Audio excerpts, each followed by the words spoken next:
The year is 1978. The world is in mourning after the death of Pope Paul VI. The cardinals gather in Rome for the conclave, and out of the white smoke emerges a surprise choice. Albino Luciani, the Patriarch of Venice. He takes the name John Paul I, combining the names of his two predecessors. He was instantly beloved. He refused the traditional papal coronation, opting for a simpler investiture. He was the first pope to use I instead of the royal we, and his press conferences were refreshingly open and candid. He seemed poised to bring a new era of transparency and humility to the papacy, but his revolution was cut short. On the morning of September 28, 1978, a nun went to his room with his morning coffee, and she found him dead, sitting up in bed, his reading lamp still on, papers clutched in his hand. He was only 65. The world was stunned. The official story from the Vatican was swift and simple. A heart attack, an acute myocardial infarction. They said he had complained of chest pains the evening before, but dismissed them. It seemed plausible.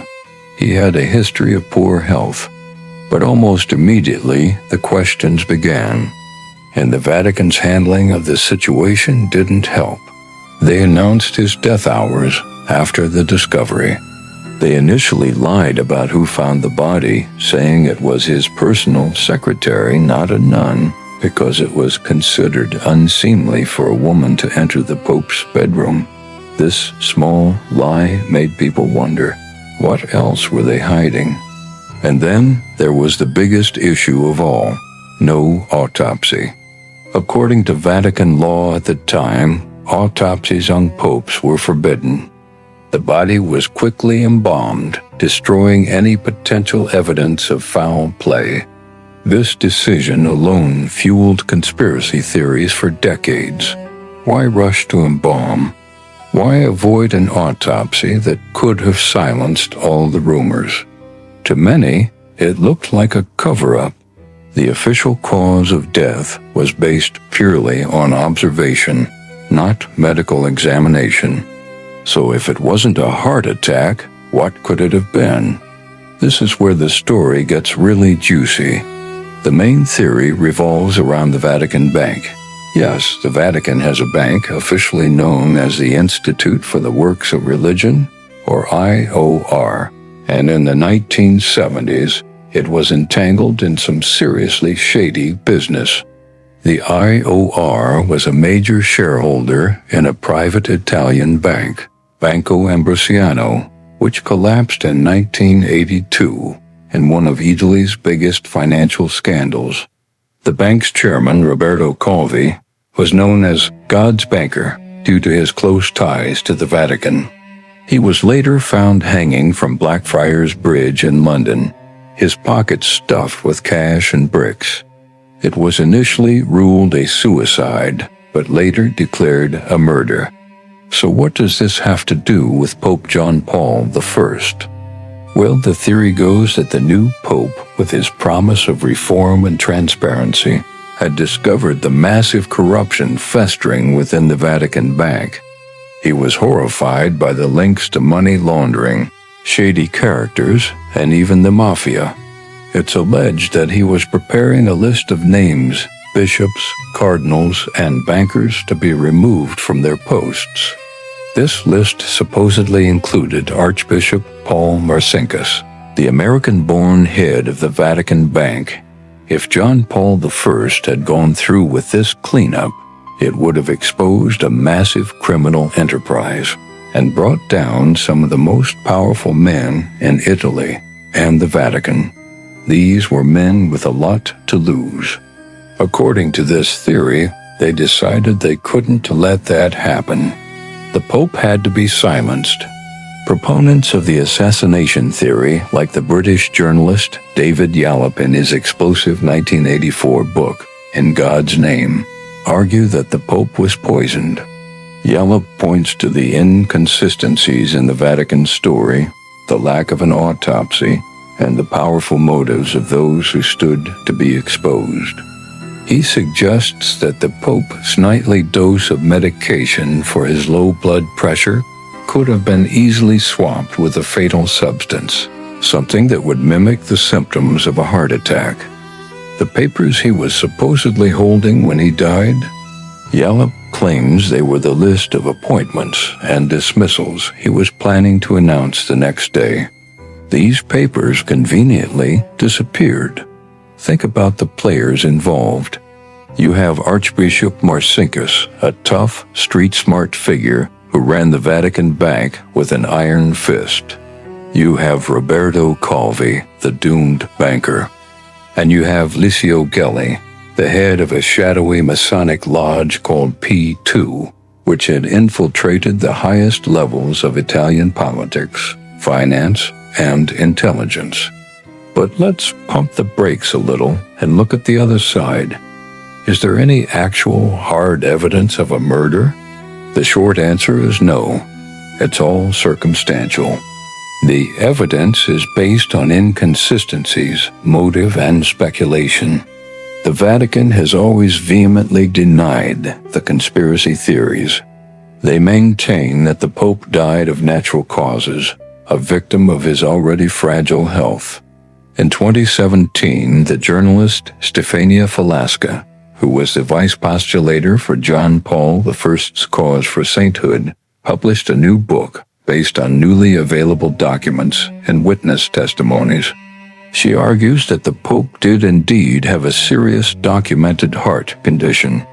She interviewed the nuns who found him and confirmed the timeline. She claims he had a severe chest pain episode hours before he died, which he mistook for a pain related to his old ailments. He simply went to bed and never woke up. A tragic, but entirely natural, death. According to this view, the conspiracy theories are just that, theories, born from the Vatican's own clumsy handling of the situation. The initial lies, the refusal to perform an autopsy, these were not attempts to cover up a murder, but rather the result of outdated protocols and a culture of secrecy, a public relations disaster that spun out of control. The Vatican was an ancient institution, unaccustomed to the demands of the 24-hour news cycle. They panicked, they made mistakes, and those mistakes created a vacuum that was filled with suspicion and speculation. Furthermore, some of the key claims of the conspiracy theorists have been disputed. For example, the idea that John Paul I was in perfect health before becoming Pope is simply not true. He had suffered several serious health problems throughout his life. The story of the list of people to be fired is also unproven. While it's clear he wanted to reform the church, there is no concrete proof that he was about to purge the Vatican in such a dramatic fashion on that specific day. So where does that leave us?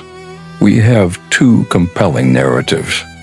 On one hand, a brave reformer who stumbled upon a web of corruption so dark that it cost him his life.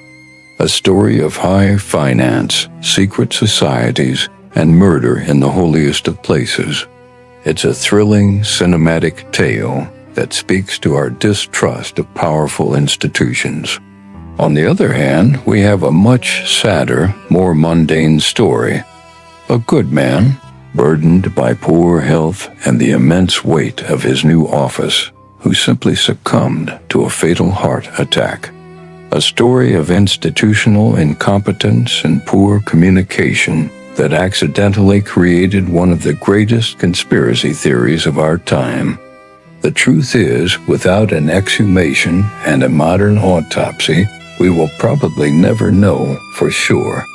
The key physical evidence was destroyed within 24 hours. All we have are conflicting testimonies, circumstantial evidence, and powerful motives. It's the perfect mystery because it's likely to remain unsolvable. Did Roberto Calvi's associates decide the Pope was a liability they couldn't afford? Or was it simply a tragic case of a man whose heart gave out at a moment of immense stress? Ultimately, the death of the smiling Pope remains a question mark hanging over the Vatican. It forced the institution to confront its own lack of transparency, and in subsequent years they did change their protocols. When Pope John Paul II died in 2005, the process was far more open, but the shadow of 1978 lingers. It serves as a stark reminder that even within the ancient hallowed walls of the Vatican, the lines between faith, power, and money can become dangerously blurred. What do you believe? Was it a carefully planned assassination to protect a criminal empire, or a tragic accident compounded by a PR nightmare? Let me know your theories down in the comments. The mystery of the 33-day papacy is one that continues to fascinate and disturb us, precisely because it forces us to question what we believe about the institutions we hold most sacred. Thanks for watching, and if you enjoyed this dive into a historical mystery, make sure to like, subscribe, and hit that bell icon so you don't miss our next video. See you then.